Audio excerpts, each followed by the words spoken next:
నా పేరు శాంతి. మేము వైసీపీ తరఫున ఏజెంట్లుగా నేను నా భర్త పనిచేసాము.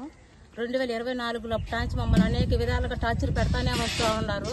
అయినా కూడా మేము వాళ్ళకి పక్కన లొంగలేదని చెప్పేసి నేను లేని టైంలో నేను కాలేజీలో డ్యూటీ చేసిన నా భర్త ఏమంటే నైట్ డ్యూటీ చేసి ఇంట్లో నిద్రపోతా ఉన్నాడు. మాకేం చెప్పుకుంటా కూడా వచ్చి మా బాత్రూంలో ఉన్న వస్తువులన్నీ బయట పడేసి మా బాత్రూంతో సహా బగలు కొట్టేసి వెళ్ళిపోయారు.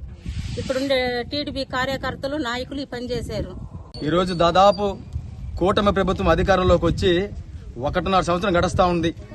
ఈ నియోజకవర్గ ఎమ్మెల్యే కావచ్చు, ఈ రాష్ట్రానికి మంత్రి అయినటువంటి శ్రీ పొంగూరు నారాయణ గారు ఈ నియోజకవర్గంలో ఒక కొత్త పని ప్రారంభించకపోగా, మరీ ముఖ్యంగా 13 డివిజన్ సంబంధించి మా గవర్నమెంట్లో ఏదైతే టెండర్లు పూర్తి అయిపోయి దాదాపు 15 కోట్ల రూపాయలతో మేము అభివృద్ధి చేసుకుంటే, మిగిలిన వర్కుల్లో కూడా టెండర్లు పూర్తి అయిపోయి అగ్రిమెంట్లు కూడా అయిపోయిన వర్కులు కూడా ఈ 1.5 సంవత్సరంలో ఏ ఒక్క పనిని కూడా కనీసం ప్రారంభించాలన్న ఆలోచన కూడా చేయకపోగా ఈరోజు దళితుల మీద దాడులతో ఈరోజు ఆయన యొక్క పాలన సాగిస్తూ ఉండడం సిగ్గు చేయడం తెలియజేస్తా ఉండా. ఈరోజు శాంతి, భార్గవి అనే వీళ్ళిద్దరు భార్యాభర్తలు 2024 ఎలక్షన్లో కేవలం వైఎస్ఆర్ కాంగ్రెస్ పార్టీ తరఫున ఏజెంట్గా కూర్చున్నారనే ఒకే ఒక కారణంతో, వాళ్ళకున్న అధికారం మతంతో కావచ్చు, వాళ్ళకున్న అధికారం అనే అహంకారంతో ఈరోజు వాళ్ళకు 6 అంకణాలు ఇల్లు కట్టుకుని దాని పక్కన 2 అడుగులు బాత్రూమ్ పెట్టుకొని ఉంటే, ఆ బాత్రూమ్ని ఎవరు లేని టైం చూసి వచ్చి కేవలం వాళ్ళకున్న అధికార బలంతోనే ఈరోజు పోలీసులు సెక్యూరిటీగా పెట్టుకొని ఆ బాత్రూమ్ని విధ్వంసం చేసేసి ఎవరు పాటుకులు వెళ్ళిపోయారు.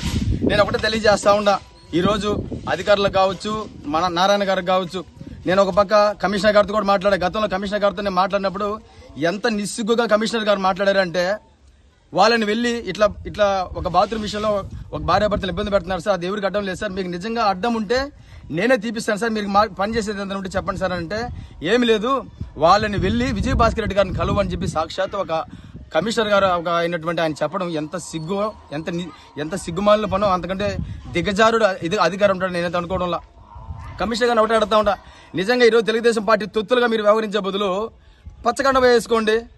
ఈరోజు మీరు ఎందుకు ఈ విధంగా కమిషనర్ అని చెప్పి హుందాగా మీరు పనిచేయాలనుకోవడం ఎందుకు? ఒక హుందాకరమైన ఒక పదవిలో ఒక బాధ్యతాయుతమైనటువంటి ఒక మంచి చైర్లో మీరు కూర్చొని ఈరోజు ఒక అధికార పార్టీ కొమ్ముగాటి అధికార పార్టీకి తొత్తులాగా వ్యవహరించడం చాలా సమంజసం కాదని తెలియజేస్తా ఉండా. ఈరోజు నువ్వు వార్డులో తిరగతా నేనేదో పెద్ద నాకంటే నీతిగల అధికారులు లేదని అనుకుంటే పేపర్లు చూస్తే మేము నిజమే అనుకున్నాం. కానీ ఈరోజు నువ్వు ఎస్సీలకి దళితులకి చేసినటువంటి ద్రోహము ఈరోజు ఆ బిల్డింగ్ ఆ బాత్రూమ్ పాల్గొని తిరిగి చూస్తే సిగ్గేస్తా ఉంది. సార్ కమిషనర్ గారు గుర్తుపెట్టుకోండి, రోజులన్నీ ఒకటే ఉండవు. మీరు ఈ రోజు ఏదైతే మీ అధికారులను పంపించి పోలీస్ సెక్యూరిటీతో ఏదైతే ఒక దళిత మహిళకు సంబంధించిన ఒక బాత్రూమ్ని నిర్దాక్షిణంగా పగలగొట్టించావో, ఎవరో కొంతమంది తెలుగుదేశం పార్టీ నాయకులు కార్యకర్తలు చెప్పారని చెప్పి ఏదైతే చేసావో దానికి చర్యకి ఖచ్చితంగా ప్రతిచర్య కూడా తెలియజేస్తా ఉన్నా.